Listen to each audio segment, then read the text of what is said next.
حضرت عبداللہ بن مبارک رحمت اللہ علیہ آپ نے ایک سال حج فرمایا، طواف کعبہ کرنے کے بعد وہیں لیٹ گئے، آنکھ لگی تو دو فرشتوں کو اترتے ہوئے دیکھا۔ اب وہ دونوں گفتگو کرنے لگے۔ ایک فرشتہ دوسرے سے کہنے لگا یہ بتاؤ اس دفعہ کتنے حاجی آئے؟ بتایا گیا 6 لاکھ حاجی آئے۔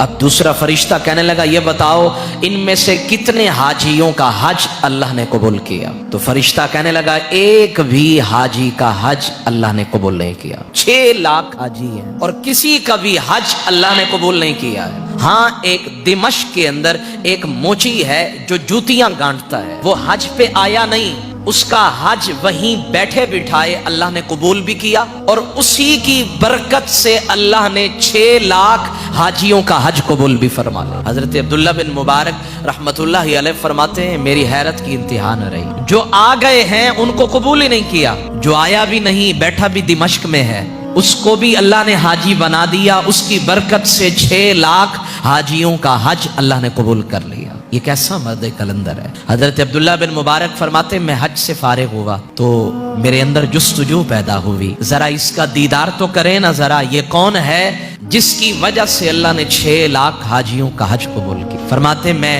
پوچھتے پوچھتے دمشق میں پہنچا۔ دمشق میں جب پہنچا تو میں نے جا کر اس کے دروازے پہ دستک دی، وہ باہر نکلا تو میں نے کہا کہ میں آپ سے شوق ملاقات لے کر آیا ہوں۔ کیسے آنا ہوا؟ کہا کہ میں طواف کعبہ کر کے سویا تو میں نے 2 فرشتوں کو اترتا ہوا دیکھا اور ان کی گفتگو کو میں نے سنا کہ تمہاری وجہ سے اللہ نے 6 لاکھ حاجیوں کا حج قبول کیا ہے۔ اس نے کہا پہلے یہ تو بتائیں آپ کون ہیں؟ آپ نے فرمایا دنیا مجھے عبداللہ بن مبارک کہتی ہے۔ اس نے چیخ ماری، زمین پہ گرا، بے ہوش ہو گیا۔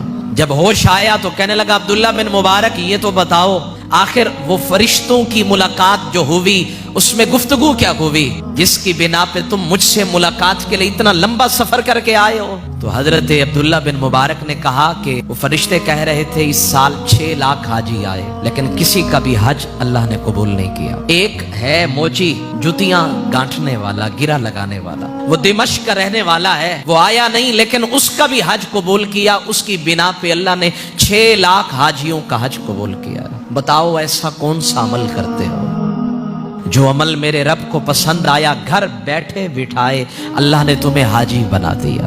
اس نے کہا مجھے اور تو کسی عمل کا پتہ نہیں ہے، ایک عمل ہے جو بتا دیتا ہوں۔ میرے دل میں بڑی خواہش تھی کہ حج کے لے جاؤں، اسی لیے میں نے 300 دینار جمع کیے، اور ایک دن میرے پڑوسیوں نے کھانا بنایا، کھانے کی خوشبو میرے گھر تک پہنچی تو میری بیوی نے کہا جاؤ جا کر ان سے کھانا مانگ کر آؤ، ہم بھی کچھ کھانا کھا لیں۔ جب میں پڑوسی کے دروازے پہ پہنچا تو میں نے کھانا مانگا، وہ رو پڑا۔ میں نے کہا یار میں نے تو کھانا مانگا ہے، تم رو کیوں رہے ہو؟ اس نے کہا رو اس لیے رہا ہوں 7 دن ہو گئے گھر میں فاقے ہیں، 7 دن ہو گئے بچے بھوکے ہیں۔ آج جب 7واں دن آیا میرے بچے بھوک سے بلکنے لگے، رونے لگے، تو میری بیوی نے مجھے مجبور کیا جاؤ کچھ تو لے کر آؤ۔ میں جنگل میں گیا، ایک گدھا مرا پڑا، مرے ہوئے گدھے کا میں نے گوشت کاٹا اور لے آیا۔ ہماری تو جان پہ بنی ہوئی ہے، ہم تو مرنے والے ہیں، ہمارے لیے اضطراری حالت کے اندر اس گدھے کا گوشت کھانا جائز ہے، لیکن تم کیسے کھا سکتے ہو؟ تمہیں تو اللہ نے صاحب توفیق بنایا، صاحب ثروت بنایا ہے، تمہارے لیے حلال نہیں ہے۔ وہ موچی کہتا ہے میرے اوپر لرزہ طاری ہوا، میں نے کہا حج کا موقع تو پھر بھی مل جائے گا، لیکن یہ جو بھوکا ہے ان کے گھر کے اندر جو فاقے ہیں ان کے غم کا مداوع کون کرے گا؟ کہتے ہیں میں نے آستین سے 300 دینار نکالے، میں نے اس کو دیے، میں نے کہا جاؤ اپنے بچوں کو کھانا کھلاؤ، تم کھاؤ، اللہ کرم کرے گا تو پھر میں حج کے لیے بھی چلا جاؤں گا۔ مجھے کوئی اور عمل یاد نہیں ہے۔ حضرت عبداللہ بن مبارک نے فرمایا لگتا ہے یہ عمل میرے رب کو پسند آ گیا، تبھی اللہ نے تیرا حج بھی قبول کیا، اور تیری وجہ سے اللہ نے 6 لاکھ حاجیوں کا حج قبول فرما لیا۔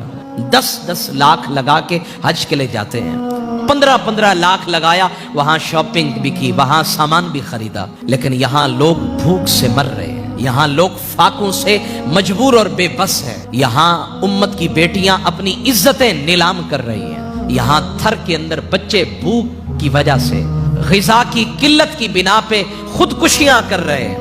ہم حج کرنے کے لیے جائیں اچھا عمل ہے، لیکن حج کرنے سے پہلے ذرا اپنے ارد گرد بھی دیکھیں کتنے بھوکے لوگ ہیں، کتنے بے بس اور نادار لوگ ہیں جنہیں آپ کی مدد کی ضرورت ہے۔